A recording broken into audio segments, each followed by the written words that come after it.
Alright, sa mga kapwa kong malalayag manong klase, ito na naman tayo sa ating video. And for this time, ito na yung hinihintay nyo na review regarding sa ating bagong earphones, which is yung Soundcore A20i by Anker. And so far, for this almost a week na paggamit ko sa kanya, okay naman siya. Actually, yung pinsan ko, meron siyang JBL na nabili niya sa halagang mga around 200. Tapos yung Soundcore nabili ko sa halagang mga nasa around 700, 600 ganyan. Tapos yung luma ko, yung headphone ay nabili ko sa halagang 21k. Mas malaki pa ngayon, mas more than 21k pa lang. Nandun siya na price. Yung unang katas ng sweldo ko nung trabaho ko sa BPO. Ngayon, kung i-compare ko yung headphone ko dun sa Soundcore, siyempre medyo hindi siya patas na comparison because that's 21,000 compare mo sa 600 pesos. And siyempre headphone yun tapos earphone siya. Ako kasi may bias ako regarding sa headphone dahil meron akong problema sa tenga. Kaya hindi ako nag-earphone, hindi ako nag-earbuds, ayaw ko mag-IEM. But dahil kailangan kapag may mga tawag, pagbabiyahe, mag-earphones or mag-headset, kasi nga nasira yung aking headphone, nasira yung Momentum 4, ayaw niya na mag-connect talaga sa Bluetooth. Even now,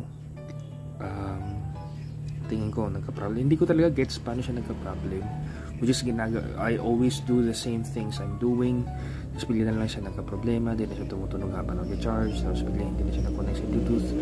So, okay, siguro panahon na ng expiration niya at nagkaganon na, or bigla nag-spike yung kuryente or what, I don't know what happened. But I'm still thankful kasi nagagamit ko pa rin siya connected sa aking PC, sa aking computer. So, kung PC lang ang labanan, mako-connect ko pa rin siya 3.5, meaning hindi siya kailangan ng battery. Tapos kung i-charge ko siya, so nag-charge pa rin naman siya. Hindi nga lang na kumukonect via Bluetooth or kapag ginagamit ko yung USB niya para makapakinig ako habang nag-charge, hindi na rin siya gumagana. So yun lang naman yung problema. Ano pa naman, hindi pa naman siya sirang-sira, nagagamit pa naman. So walang problema sa side na yun. Nako-compare ko na nga lang yung sounds niya doon sa Soundcore. So sa unang gamit ko, kasi nga hindi talaga ako komportable. Thankful enough na hindi ako komportable sa earphones or sa earbuds, pero komportable siya. Hindi ko nga lang siya masusuot ng kasing tagal nung dun sa Momentum, or hindi ko nga lang siya din masusuot ng habang nakahiga ng matagal din kasi nga nagpa-pop yung dun sa tenga. Pero okay naman. Pag kailangan ko lang makinig na may mga tao, or kapag may call ako, may meeting ako, may purpose study, ganito, ganyan, okay naman siya. So far, pag gamit ko dun sa mic naman, okay din naman siya. So far, yung mga tao na gamitan ko habang nung earbuds habang may meeting, ang pare-parehas naman yung kanilang comments na okay naman yung call, okay naman yung mic, wala naman problema. And if yung PC naman yung gamitin ko, may sarili namang mic yung PC. So, wala naman ding problema doon. So, the reason bakit ko siya binili, na kahit na okay pa naman yun, is for the sake of yung sa phone. Kasi kailangan ng Bluetooth na earphones or earbuds or headset or headphones dun dito sa phone. Kasi nga, wala na doon 3.5mm jack. Kung yung phone ko ay meron 3.5, hindi na ako bibili. Kasi 3.5 lang din naman, wala naman din point, alisin ko na lang, lipat ko na lang. Pero nga dahil in a sense quote required, sadly, diba, mga marketing strat na nagano na kami, ang tawag nito niyan, tulong kami sa environment, ganito ganyan, pero technically sales din nila. At the same time, for them it's hitting two birds with one stone. Marketing, advertising, finance wise. But yes, sadly sa ating consumers, mapapagastos lang tayo dagdag. Pero given yung 600 na price point, medyo okay na rin siya. Kasi yung pinsan ko nga, nung pinahiram ko sa kanya, sabi niya, kuya, okay to. Kasi yung JBL niya na worth 200, hindi mo na change yung EQ. Ito, napapalit mo. Hindi nga lang customized EQ, preset EQ siya. Pero still, na papalitan mo yung equalizer niya or na titimpla mo siya kahit paano. Hindi nga lang customize, yun lang yun. Another would be, syempre kasi nga ayoko at hindi ako sanay sa tenga, yung ginamit kong, may binigay silang libreng silicone tips, pero ang gamit ko yung medium na size. I think it would help if yung small yung gagamitin ko, pero dahil I don't know if you can call it phobia, meron kasing show sa Itbulaga one time na yung kay Jose, naiwan yung silicone tips dun sa tenga, kaya ayaw ko talaga mag silicone tips. So baka hindi ko gamitin yung small, gamitin ko lang yung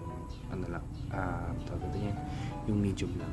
Pero all at the same time, nagbukas ang rabbit hole. Pag nakaipon-ipon ako, baka bumili ako ng medyo may mas mataas na kalidad na earbuds. Pero as of now, wala naman problema. Okay naman siya. So, is it, worth it ba siya for the 600? Para sa akin, oo.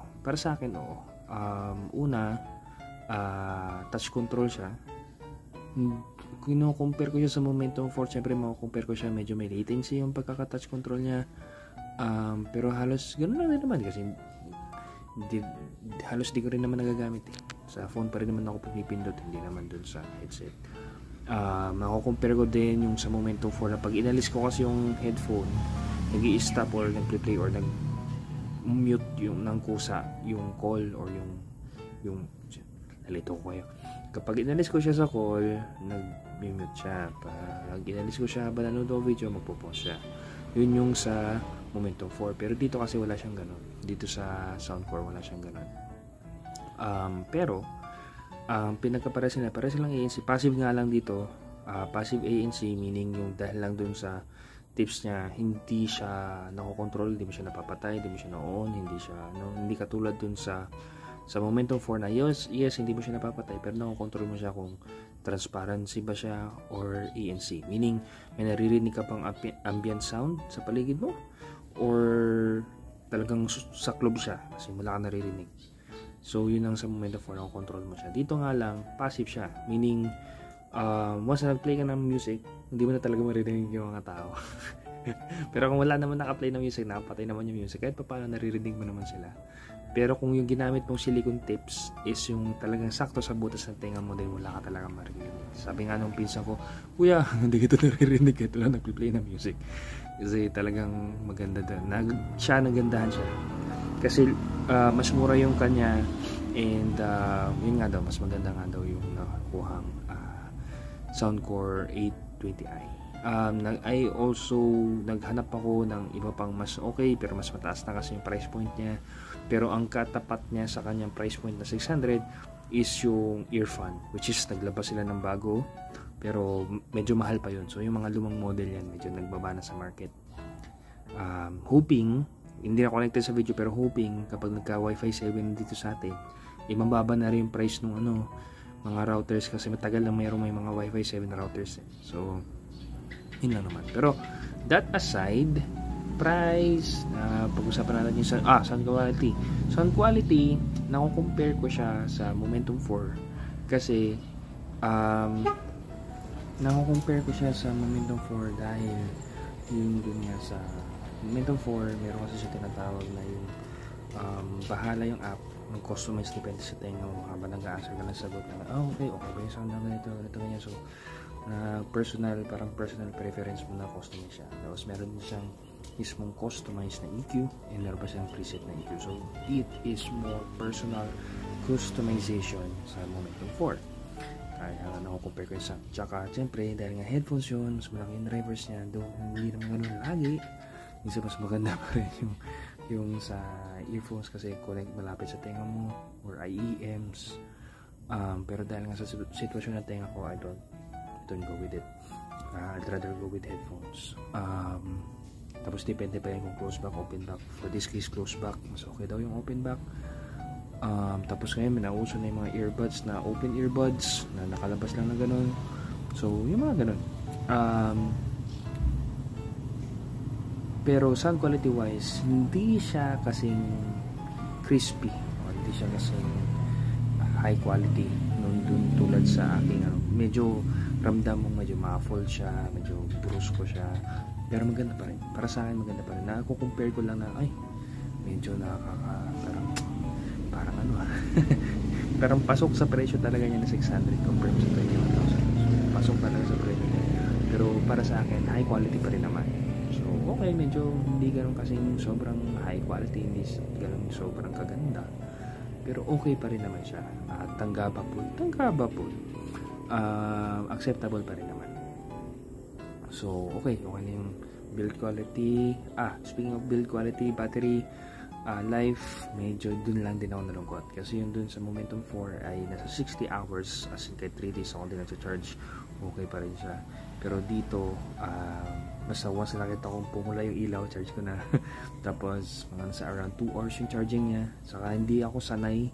Kasi yung dun sa Momentum 4, pag charge ko siya, pag full charge na, mamamatay ilaw. Dito kasi pag full charge na, naka-steady lang yung ilaw, pero hindi siya namamatay. So, hindi ko ngayon alam kung tapos na mag-charge or hindi pa. So, medyo confusing pa. Pero dun sa part na yun, okay naman. Mayat-maya nag-charge. Pag nilagay mo na ulit sa bahay, hindi siya nag-o-off. Yung buds hindi siya nag-o-off outside the case. Kailangan mo ilagay sa case para mag-off. Unlike yung sa Momentum 4, diba? Na may manual off siya. Tapos kung gusto mo na yung ilagay mo sa case, paglabas mo sa case, mag-o-on siya mag-isa. Kahit naka-off siya na nilagay mo, meron siyang option na ganun sa Momentum 4. Pero dito sa Soundcore, ano na siya, matic na siya. Pag inalis mo sa matic na siyang mag-o-on. Yun nga lang, nakakalungkot is sa Momentum 4, pag nagbukas na, in-on ko na siya, matic na siyang magko-connect sa Bluetooth. Unlike sa Soundcore na maya kailangan ko pa rin i-manual na i-pair. Hindi man i-pair, pero i-click ko dun sa Bluetooth na okay, connect ka na ulit. Ganun. Pero matic pairing, basta once na pinir mo, doon na siya. Pero i-click mo pa siya. Unlike sa Momentum na matic na. Pag nakita niya nakabukas Bluetooth mo, naka-pair ka na dati, matic na, connect na agad. Ito hindi.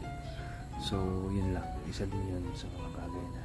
So, in terms of features, in terms of yung mga dagdag na quality of life na mga features din, medyo konti lang. Pero kita mo naman kasi yung price point. So, talagang sakto lang din siya.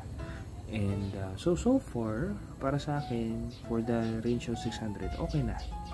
Pwede na. Acceptable na siya. Sana nga lang, medyo tumaas konti yung sound quality o nagkaroon man lang ng custom EQ o tumaas man lang konti yung battery. But given na 9 hours yung kanyang battery life, and hindi ko naman lagi suot kasi nga hindi siya ganoon ka-comfortable for long use. Para sa akin, edi sakto lang din. Parang maya ako din hindi ko naman kailangan maya i-charge. Yung nga lang, yung silicone tips maya kailangan linisin. Kasi siyempre sa loob ng tenga, earwax, ganito ganyan. So maya kailangan mo linisin. Unlike dun sa isa na nililinis mo man, hindi ganoon kasing kaya ka maya lilinisin mo siya, siyempre papawisan yung ear cups and so on so forth. And kung i-compare yung tagal ng suot ko, mas matagal ko suot siyempre yung Momentum 4. I would wear it for almost the whole day if whole day ko siya na hindi discomfort. But this one talaga hindi talaga kaya the whole day, or minsan pag mga nasa 5 hours na hindi talaga kaya sa akin. So, kailangan alisin. O maya inaalis ko, kaliwang tenga, balik ko, kanan tenga naman, alis balik. Kasi hindi ko talaga, hindi talaga komportable ever since yung nangyari nga sa tenga ko. Hindi na ako komportable sa earbuds. But for the sake of, dahil nga medyo kailangan, and at least maliit na siya at kasya sa everyday mini bag, body bag. Magagamit ko na siya, madadala ko na siya lagi. Unlike yung Momentum 4 na lagi yung dinadala yung malaki kong bag para lang mailagay siya, para lang maisama siya. So to ease of travel din. So it's good. Pero eventually, when alam nyo naman, dumating na naman siguro mga Pasko ganyan, review na naman lahat natin yung mga device natin, madadaanan ulit natin lahat. Tapos kunyari may pinalitan akong cellphone, tapos nagamit yung device, ma-mention ko naman yan. Tapos pero yun lang, sabi ko nga, ang review natin ay hindi lang basta review lang, pero long term talaga. Gano'n ba siya katibay? Tumagal ba siya? And tapos, syempre, sabihin ko din naman yung paano ko ginagamit. Tulad dito sa atin sa Pilipinas, mainit. Dito sa Mindanao ngayon, bagyo sa Manila, so medyo malamig doon. Dito sa Mindanao, medyo mainit kasi nga walang ulan. Baka yun, mga factors na nakakadagdag o nakakaano kung bakit mas matagal o bakit hindi. Kasi syempre yung mga devices, meron din mga operating temperature. Tapos, syempre, earbuds mo or headset mo or what, pawis yung tenga, nalilinis ba, ito ganyan. So, may maraming factors. Hindi yan dahil sa, ay, hindi tumagal sa kanya, hindi naman tibay, no. Hindi siya ganun agad, matik. So, may mga factors yan. So, daanan natin yun. Pero yun lang, tong phone so far ay magto 2 years na. Yung laptop, 2 years na ng July. So, ang goal natin mapaabot natin 10 years yun tulad ng luma kong laptop. Pero makikita natin kasi minsan pag nakaipon tapos talagang kailangan papalitan. Kung hindi naman kailangan palitan, mapapagtiisan pa. Hindi naman natin kailangan lagi sumabay sa uso. Pero minsan ang ginagawa kasi ng mga malalaking kumpanya, babaguhin nila yung phone or yung device or kung ano meron ka to the point na kailangan mong bumili ng bago. Yun nakakalungkot. Meron yan. Pag-nood ka kay QTV ba? Kalimutan ko na yung pangalan ng channel. Pag pinanood mo siya, merong isang TV na okay pa naman siya, bago pa naman siyang release, mga 1 year pa lang. Pero binaba nila, nag-firmware update siya, binaba nila yung quality para lang makabenta ng bago. Yung mga ganun, malungkot man, pero nangyayari talaga siya. Yung ibababa nila yung kalidad na luma nilang product para lang bumili ka ng bago. So, hindi ko alam kung gano'n din nangyari sa Momentum 4 ko, kaya nasira agad. Diba? Yung mga ganun factor. Sadly, but it happens. In which, sana nga, hoping na halos lahat ng manufacturers, yung integridad lang naman sa durability, quality of diba? Bibili ka sa kanila eh. Pero if they really want you to buy every year, ibang kwentuhan na yun. Every year ka nilang gusto bumili. Pero kung sige, hindi pa naman sira, sige, bili ka na pag ganito, okay, ito konti lang naman yung upgrade this year, last year ka lang bumili, di ba kailangan bumili, o kahit maraming upgrade, hindi mo pa rin kailangan bumili kasi kapibili mo lang eh, yung mga ganun. So, confusing the consumers when to buy, making consumers think na they need the features na hindi naman nila kailangan talaga, making the features na ganito, ganyan, ito tignan mo, pero hindi naman talaga yung dapat mo tignan. So, and as we grow as a YouTuber, as we grow as a person, diba, paano natin okay, ito yung kailangan tignan sa mga products yun. So, it's a journey itong mga review natin. Hindi lang siya basta review lang for the sake of, but it's a long-term review. It's a journey like review. So, yun lang. So, para sa akin, mabibigyan ko tong sound ko ng mga 8/10. Tapos yung momentum ko nung hindi pa siya sira, 10/10 o 9/10. Sabi na natin room for improvement. Yung room for improvement is tawag nito niyan, yung pagpalit ng earbuds, tapos yung nila, tawag nito niyan, wala kasing service center dito sa Pilipinas. Pero yun naman. So, hanggang doon na lang muna kasi masyado na mahaba yung video. If you have any questions, may mga video kayo gusto nang magawa natin na video, or may mga tanong kayo whatsoever, or regarding sa Bible, yan, comment lang kayo para gawa natin ng video. Okay? As always, take care and go, my God.